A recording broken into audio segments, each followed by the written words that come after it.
네, 안녕하세요. 김호인 변호사입니다. 네, 안녕하세요. 김상균 변호사입니다. 네, 오늘 버닝썬 시리즈 3부 구속된 몰카왕과 살아남은 왕의 남자 이문호에 대해서 얘기를 한번 나눠보도록 하겠습니다. 일단 지난 3월 19일 날 이문호 대표에 대해서 영장이 신청이 되는데 기각이 됐죠. 그렇습니다. 저희가 예상했던 것과는 다르게 이문호 씨에 대한 구속영장이 기각이 됐고 이제 저희는 그 부당함에 대해서 이야기를 좀 해볼 생각인데요. 이문호 대표 같은 경우에 대해서는 그 혐의에 대해서 다툴 만한 점이 있고 그리고 뭐 구속의 필요성이 없다고 해가지고는 구속영장이 기각이 돼버렸습니다. 그렇죠. 이제 구체적인 법원의 기각 사유를 보면 현재까지 수집된 증거, 그리고 수사에 임하는 이문호 대표의 태도, 그리고 이문호 대표의 마약 관련 전과 등을 종합적으로 보았을 때 다툼의 여지가 충분하다라고 이제 구속영장을 기각을 했죠. 물론 뭐 구속영장을 기각하는 거는 판사의 전권이기 때문에 그리 할 수 있으나 제일 문제가 되는 건 증거인멸의 우려죠. 그렇죠. 우선 이문호 대표의 몸에서는 마약 성분이 검출이 됐어요. 마약 성분이 검출이 됐고 그 다음에 마약 유통책으로 지금 지목이 되어 있는 에나 씨 같은 경우도 몸에서 마약 검출이 됐습니다. 모발에서 마약 검출이 됐는데요. 자, 그러면은 일반적으로 우리가 생각을 해봤을 때 이문호 씨는 버닝썬의 대표잖아요. 대표다 보니까 에나 씨한테 지시가 있었다고 볼 수도 있는 부분이거든요. 근데 지금 에나 씨 같은 경우도 구속이 안 돼 있는 상황에서 이문호 대표 같은 경우에도 구속영장을 기각을 해버렸어요. 그렇게 되면은 아무래도 말을 맞춰가지고 증거를 인멸할 만한 가능성이 충분히 높아지는데 그럼에도 구속영장이 기각된 것에 대해서는 굉장히 큰 의문이 들다고밖에 할 수가 없을 것 같아요. 이 버닝썬 사건이 지금 일파만파로 퍼져서 관련된 이슈만 해도 이제 뭐 10여 개에 달할 정도인데 제일 핵심 중에 하나는 원래 경찰과의 유착 그리고 클럽 내에서의 마약 유통이잖아요. 그죠. 이거는 이제 이 두 가지 이 혐의를 모두 다 적용을 받는 사람이 이문호 대표인데 마약 유통에 대해서 지금 이렇게 풀어져 버리면 얼마든지 말을 맞출 거고 기존의 MB들도 다 이문호 대표의 그 지휘하에 있던 사람들인데 이거 마약 유통했다고 진술이 나올지가 문제고 또 관련자들 지금 다른 참고인들 버닝썬 기존 손님들이라는 진술에서 이미 버닝썬에서 공공연하게 마약이 유통됐다는 진술들이 나오고 있잖아요. 지금. 그렇죠. 우리 처음 버닝썬 문제가 가장 커졌던 것 중에 하나가 유포되었던 동영상 때문이라고 이제 뉴스에도 여러 번 나섰었잖아요. 마치 그때 그 피해자일 수 있는 그 여성, 그 동영상에 등장했던 여성이 물뽕이라고 하죠. GHB에 대해서 조금 약간 그런 반응으로 보인다. 결국에는 버닝썬 내에서 마약이 공공연하게 유통이 되었었다라는 그런 것으로 인해 가지고 버닝썬 사태가 지금까지 커져왔고 게다가 이문호 대표는 대표잖아요. 대표다 보니까 분명히 그 마약이 내부에서 유통이 되고 있으면 본인도 알았을 가능성이 굉장히 크단 말이에요. 근데 그럼에도 불구하고 충분히 조사를 해야 되는 부분인데도 지배력 그 직원들이라든가 관련자들에 대해서 큰 지배력을 가지고 있는 이문호 대표를 구속하지 않았다는 것은 정말로 수사기관 입장에서 굉장히 답답할 거고 그렇죠. 예, 그런 부분이라고 보여집니다. 특히 뭐 에나 같은 경우도 그렇잖아요. 에나는 구속영장이 신청도 안 된 것 같아요. 네, 지금 신청도 안 된 걸로 지금 저희는 파악을 하고 있고요. 에나 씨 같은 경우도 지난달 조사를 받으면서 몸에서 엑스타시랑 케타민에 대해서 양성 반응이 나왔죠. 그러나 이제 본인은 마약 투약 혐의는 인정하지만 유통에는 관여한 적이 없다고 극구 부인을 하고 있어요. 그런데 관련자들은 에나가 마약의 공급책이었다는 진술들이 꽤 많이 확보된 걸로 지금 이제 기사를 통해서 나오는데 이런 부분에서 왜 아직도 영장을 안 칠까? 라는 의구심이 저희는 강하게 들거든요. 네, 강하게 들죠. 왜냐하면 아까도 말씀드렸다시피 에나가 유통책으로 어느 정도 찍혔단 말이죠. 유통책으로 보여져요. 그러면은 우선 에나부터 구속을 시켰어야죠. 에나를 구속을 시키고 왜냐하면은 에나 같은 경우에는 지금 에나가 마약을 유통했다라고 이야기하는 참고인들 같은 경우는 버닝썬 전직 직원들 좋아요. 버닝썬 전직 직원 같은 경우에는 뭐 만약에 관계가 좋지 않아서 버닝썬을 떠났을 수도 있으니까 그럼 진술의 신빙성이 떨어질 수도 있어요. 그런데 에나가 유치했던 중국의 VIP 손님들까지 에나가 마약을 유통했다라고 이야기를 하고 있습니다. 자, 그 중국인 손님들이 뭐가 아쉬워서 뭐 때문에 거짓 진술을 하겠어요. 분명히 진술의 신빙성이 굉장히 높단 말이죠. 그러면은 에나부터 먼저 구속영장을 신청을 하고 법원은 구속영장을 받아들이고 그 다음에 이제 거기에 대해 가지고 조사를 해서 혐의가 또 나오고 에나 같은 경우는 당연히 에나는 그럼 뭐 때문에 마약을 유통을 했겠어요? 당연히 버닝썬에 매출을 올리기 위해서 유통을 했을 가능성이 개연성이 높아지잖아요. 그렇게 되면은 이문호 대표에 대해서도 분명히 혐의가 인정이 어느 정도 된다고 보여지고 그러면은 이문호 대표에 대해서도 영장을 또 신청을 그렇죠. 해야 되는 네. 부분인데요. 뭐 추가적으로 더 추가 조사를 통해서 영장을 신청할 가능성도 충분히 남아 있어요. 근데 이 부분에 대해서 저희도 계속 이제 관심을 갖고 지켜보도록 하겠고 또 한번 짚도록 하겠습니다. 그리고 또 그 간에 3월 19일 화요일 날 김상교 씨의 체포 과정에서 인권 침해에 대해서 국가인권위원회 판단이 나왔어요. 판단인즉슨 체포 과정에서 인권이 침해됐다. 라는 부분이죠. 그 부분 저희가 버닝썬 시리즈 1부에서도 말씀드렸는데 제일 중요했던 체포 과정에서의 그 침해 부분에 대해서 인권위 판단 한번 말씀해 주시죠. 네, 인권위에서는 김상교 씨의 그 연행 과정에서 분명히 인권 침해가 있었다고 했습니다. 그 인권위에서 판단했던 것 중에서 크게 두 가지가 있는데요. 우선 경찰의 수사 보고에서 김상교 씨가 마치 버닝썬 앞에서 20분 가량 행패를 부렸다, 20분 가량 업무방해를 했다라고 이렇게 수사 보고가 나와 있어요. 근데 실제로는 김상교 씨가 버닝썬 앞에서 항의를 했던 시간은 단 2분에 지나지 않았습니다. 자, 그 부분 말고 또 하나가 더 있었었죠. 제가 짚었던 부분인데요.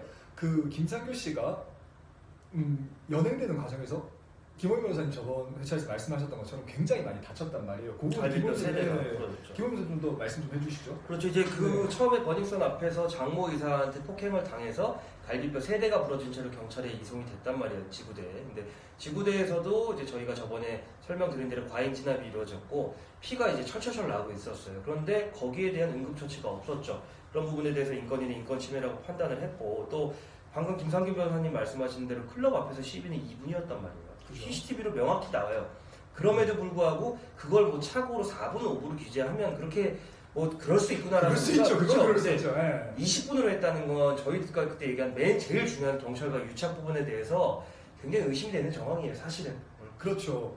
사실 그 말이 안 되는 거예요. 왜냐하면 수사 보고라는 거는 분명히 실무에서는 수사 보고서가 만약에 증거로 제출이 됐었을 경우에는 만약 뭐 피고인 측에서 그걸 부인할 경우에는 담당 수사보고 작성한 경찰관을 증인으로 불러야 되는 이런 불편함이 있어요. 그렇기 때문에 암묵적으로 법조계에서는 에이 그래도 경찰인데 공무원인데 당연히 진실하게 기재했겠지라고 기본적으로 어느 정도는 믿어주고 가는 그런 관례가 있습니다. 근데 이번 같은 경우는 정말 놀라워요. 왜냐하면 수사 기록이 이렇게까지 과다하게 정말 말도 안 되게 기재가 돼 있다는 거는 사실 2019년 대한민국에서 아까 저번에서도 계속 말씀드렸는데 그럼 거죠. 이게 그냥 넘어갈 문제가 아닌 게 방금 김성기 변호사님 말대로 수사기간에 실제로는 2분이었으나 수사 그 보고서 상에 20분으로 돼 있으면 결국 김상규 씨가 이게 이 사건이 언론을 타지 않았으면 업무방해로 기소가 됐을 거예요. 그게 뭐 약식 명령이 돼서 될지 뭐 정식 재판이 될지 모르겠으나 법원에서 다툰다고 했을 때 그 20분을 판사는 보거든요. 그죠. 그러면 판사는 김상규 씨에 대해서 20분 동안 영업방해를 할 만큼 질이 안 좋은 사람으로 본단 말이에요. 그리고 이게 언론을 안 탔으면 그 방금 말씀하신 경찰관이 증인으로 나왔어요. 20분 했다고 했겠죠. 그 그렇겠죠. 말을 깨트릴 반증이 일개 개인인 김상규 씨가 있었을 거예요. 과연. 없었겠죠. 그리고 그때가 됐었으면 아마 CCTV까지 전부 삭제됐을 그렇죠. 가능성이 크겠죠. 그러면 김상교 씨는 실제로는 2분 정도 정상적인 항의를 했던 건데 20분간 업무방해를 한 업무방해범으로 확정이 될 가능성이 높았다는 거죠. 굉장히 위험하고 무서운 대목이 아닐 수가 없습니다. 이런 부분이 사실은 진짜 김상규 씨 개인이 이 잘못된 관행, 그러니까 크게 보면 전 국민이 피해를 입을 수도 있는 언제든지 그런 개연성이 있는 상황에 대해서 문제의식을 제기를 한 거고 이 부분도 계속 짚어보도록 하겠고요. 그리고 우리의 몰카왕 정준영 씨 갔죠? 갔어요. 정준영 씨 갔습니다. 어디로 갔습니까? 정준영 씨가 뭐 우선 지금 유치장에 있는 걸로 알고 있어요. 그죠? 이제 뭐 지금 시각이 저희가 이제 주말인데 네. 이제 지금쯤 아마 서울구치소에 가 있을 수도 있고 네. 유시장에 있을 수도 있고 제가 기사를 한 군데 봤던 것 같은데 아마 월말까지는 유치장에 있다고 얼마까지 예, 추가 조사해야 되니까. 추가 조사해야 되니까 네네. 경우에 따라 가지고는 이제 뭐 사실은 이 건 같은 경우는 경찰도 사활이 걸려 있어요. 사실 경찰이 사활이 걸려 있기 때문에 일반적으로는 그냥 구치소로 보냅니다. 구치소로 맞아요. 보내서 거의 경찰서 유치장에 며칠씩 있는 경우는 흔치 않아요. 근데 그건 경찰이 자 우리가 구치소로 보내지 않고 경찰서에서 유치장에서 두면서 최선을 다해서 조사해 보겠다라는 약간 그런 의지죠. 근데 여기서도 조금 의문이 들기는 해요. 왜냐하면 자 저희가 아까도 말씀드렸다시피 김호민 변호사님도 말씀하셨다시피 지금 정준영 씨의 몰카가 버닝썬 사건의 핵심이 아니거든요. 핵심은 아니죠. 본질이 아니에요. 본질이 아닌데 애나에 대해서는 구속영장도 신청하지 않고 그리고 법원에서 뭐 기각한 건 어쩔 수 없는 건 영장 기각한 건 어쩔 수 없지만 이문호 대표는 영장 기각이 돼버렸고, 근데 지금 정주정 씨는 유치장이 있고 뭐 이런 상황인 거죠. 그렇다고 정주정 씨가 구속된 거에 대해 가지고 그것이 잘못됐다는 건 절대 아닙니다. 정주정 씨의 구속은 너무나 어떻게 보면 당연한 일이죠. 당연한 일이었어요. 네. 그리고 지금 이제 정주영 씨를 구속하는 재판부의 가장 큰 이유는 증거인멸의 우려죠. 아무래도 언론 통해서 이제 그 호송되는 과정에서 기자님들 앞에서 자백한다고 했지만 10여 명의 피해자 혹은 그 더 뒤에 숨어 있을 수 있는 피해자들한테 일일이 접촉할 가능성이 분명히 없지 않아요. 그리고 휴대전화 3대를 정주정 씨가 수사기관에 제출을 했는데 그 중에 한 대는 그 초기화를 시도하려던 그 정황이 보인다고 지금 기사를 통해서 나오고 있고, 피해자들 10여 명이 넘는 걸로 저희가 추정하고 있는데 경제적으로 어려운 피해자 입장에서는요 실질적으로 흔들릴 수 있어요. 합의 시도에 충분히 흔들릴 수 있죠. 사실 그리고 또 우리가 카메라 촬영 유포죄에 대해서 한번 짚고 넘어가야 될 부분이, 우리가 구성 요건이라는 말이 있거든요. 결국에는 죄가 성립되기 위해서 퍼즐이랑 똑같아요. 절도죄 같으면은 뭐 남의 타인의 재물을 타인의 점유하에 있는 타인의 재물을 이제 절취오는 걸 절도죄라고 하는데, 타인의 점유 뭐 이런 부분들을 구성 요건이라고 합니다. 근데 몰카 촬영 같은 경우는 피해자의 의사, 결국에는 김원 변호사님 말씀하신 것처럼 피해자가 갑자기 생각해보니까 그때 동의했던 것 같기도 해요 라고 말을 해버리면 범죄가 성립이 안 돼요. 그렇기 때문에 정주영 씨가 만약에, 정주영 씨 유명 연예인이잖아요. 뭐 일반인에 비해서 재력도 충분하고 합의를 시도를 하고 일일이 피해자들을 만나서 합의를 해가지고 피해자들이 만약에 생각해보니까 촬영한다고 말했던 것 같기도 해요 라고, 물론 그럴 일은 없지만 그럴 시도 가능성이 충분히 있고, 똑같은 있어요. 예가 정준영 씨 개인적으로 2016년에 처음 여자친구한테 불법 촬영물 유포로 고소당했을 때 고소를 여자친구가 왜 했겠어요? 정말 이 천인공노할 범죄로 자기가 진짜 인생이 망가졌다고 느끼니까 했을 텐데 돌연 입장을 바꿔서 고소 취하를 했죠. 그렇죠. 그 이면에 합의가 당연히 있지 않았겠어요? 당연히 합의가 있었겠죠. 그리고 사실 이게 정주영 씨 전 여자친구 같은 경우도 그런 심리였었을 거예요. 뭐 이렇게 피해자들 봤었을 때 이미 일은 벌어졌어요. 촬영했어요. 했고 촬영물 같은 경우, 그리고 옛날에 내가 사랑했던 사람이에요. 와서 빌어요. 잘못했다고. 그리고 또 거액의 거액인지 뭔지 모르겠죠. 어쨌거나 우리 사고로 끝날 수도 있고 합의금이 있을 수도 있지만 합의를 했기 때문에 처벌을 불허한다는 의사를 밝혔죠. 그랬죠. 그래서 정주정 씨가 아무 문제 없이 다시 1박 2일에 나와가지고는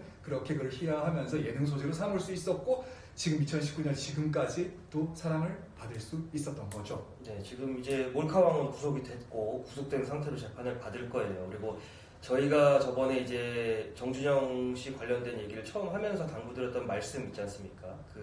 이 불법 촬영물로 추정되는 영상들을 받아보시는 개개인 여러분께서 김상규 변호사님이 얘기했지, 한 개인의 그런 용기 있는 결단이 주변인들을 교화시킬 거고 분명히 사회를 바꿀 수 있는 시작점이 될 거라는 거에 대해서 그래서 상당히 많은 분들이 저희에게 공감해 주시고 그런 말에 동의한다는 메시지를 보내주셨어요. 이제 그런 부분에 있어서 다시 한번 당부 말씀드리고 끝까지 이 사건을 계속 파헤쳐 보도록 하겠습니다.